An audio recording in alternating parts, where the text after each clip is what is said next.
réussite dina nekk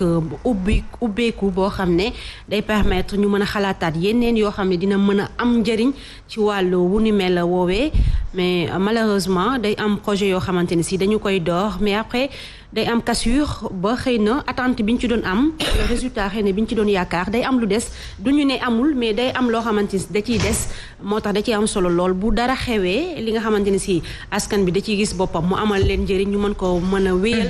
wala ñu xool naka la ñuy def ngir mën koo améliorer ba mu ubbi beneen buntu indiwaat yeneen débouché ci wàllu wu ni mel. justement mi ngi noonu Guana boobu. ba léegi gis ngeen ni régime bi bu soppeekoo rek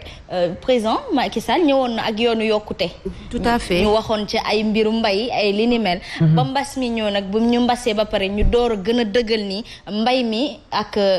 waaw madame Cissé mbas mi moo lay retaan loo de. mbas mee leen mbas. mbas mi leen mbas da leen delloo ci dëgg. boobu ba tey projet yi ñu ngi xaar de mi ngi bennal boobu ba tey waaye pour ñëwaat fàttaliku comme li ngay wax nii mbay mi ak dañ ko war a bàyyi xel bu baax comme ni ko El Hadj Mansour di waxee saa su nekk ndaxte bay dundee yaakaar naa ne war nañu dépasser loolu fi mu toll nii mbay li nga xamante ne moom ngay bay sa dëkk nga daal di koy consommer dafa am solo moo gën ngay jéggaani de dem wuti ji yeneen produit yuy jógee feneen moo tax mbay bi dañ ko war a gën a fullaal xool li nga xamante ne moom mooy dox ñu kii ko gën a yaatal secteur industrialisation bi daf ci am solo asma. C'est très important. Moi je pense qu'aujourd'hui suñu agriculteurs yi dañ leen war a utal ay usines de transformation ay centres de mise en sachet pour ñu mën a faciliter exportation wu suñu produits yi nga xamante ni moom la ñuy bayee fii naam nag am na ñu koy def mais ñi ci ëpp dañuy demee seen doole yu bopp soxna Faat te doole yi kenn doole yi ñëpp a ko gën moo ko ëpp organisation bi pour man la ñu war a seetaat parce que li ngay wax nii dafa am na ci réew mi am na ci ñoo xam ne certes ñooy dem ak seen doole bopp mais am na ci ñoo xam ne xëy na ci ay financement wu jugee ci gouvernement bi ak njàppale xëy na ñu jugee ci ay structure la ñuy demee mais damay laajte à chaque fois ça bloque où lu tax mbir mi mënul émerger moo am tas boo xamante ni si yow di nga koy yëg man dinaa ko yëg keneen dina ko yëg parce que sooy def lu baax man dama jàpp ne dafa war a nekk loo xam ne dafa war a yegg si ba ci bas peuple bi ñu xam ne lii jëmbal nañ ko te lii am na résultat bu compte bi ñu ci doon xaar nii mais day bloqué te fi muy bloqué doo ko xam te pourtant ñi ngi def mais doo xam fan lay bloqué. justement waaye nag soxna Fall am na ñuy wax ne dañ ko for ci weewu béy ñu ne bu fekkee ni ñi am ba pare wala ñi mën a dimbali seen bopp ba pare la ñuy ndimbal moom jaru ko woon ci ñoom moo tax xëy na communication bi ak organisation bi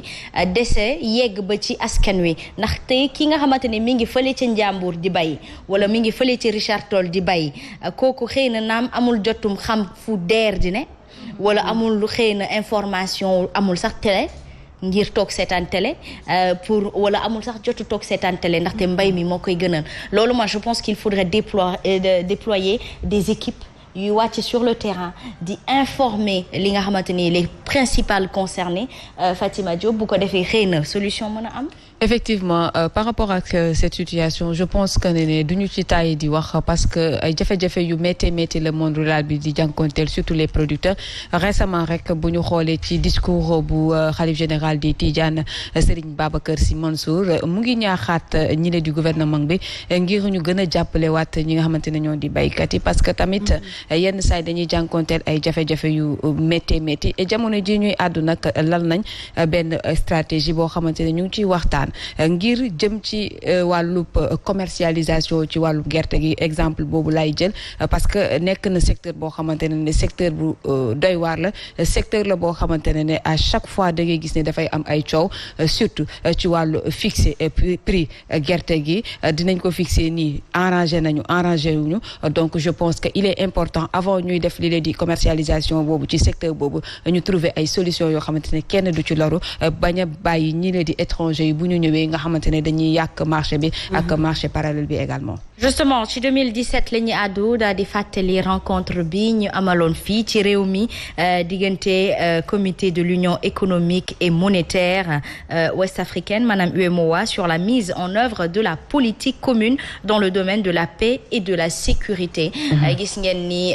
avancé 2017-2021. alors mu nekk loo xamante ne lu ci ëpp dañu koy faral di wax parce que gis nañ nag actuellement problème yi ni mu bëree ci frontières yeeg ci yenn dëkk yi surtout ci sous-région bi ñi nga xamante ne ñoom ñoo bokk ci kuréel boobu noonu